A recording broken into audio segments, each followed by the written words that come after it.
ինքը որպես քաղաքացի ասել է իր տեսակետը։ Դու էլ որպես քաղաքացի իբրև թե հավատացյալ իրականում Նիկոլ Փաշինյանը հավատացյալ չի, ասում եմ ամենայն պատասխանատվությամբ։ Նա ոչ միայն անաստված է, այլ աստվածամեր, որովհետև ինքը մարդկանց դիմում է հպարտ բառով։ Դա ցույց է տալիս անառարկերի, մեծագույն մեղքն է պարտադրում։ Բայց այստեղ կա մեկ այլ փաստ։ Այդ փաստը վերաբերում է նրան, որ իր այս գործունեության ընթացքում շատ հաճախ ինքը իրեն իրավունք է վերապահում հանդես գալ որպես մաքրամաքուր անձ։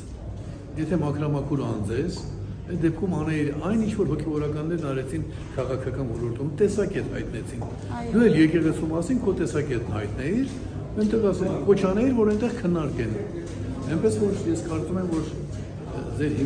տագնապները հիմնավոր են, բայց մեկ անգամ միշտ համարեք Նիկոլի հետ լուծված հարցերը, անձավոր հակումներ ունեցող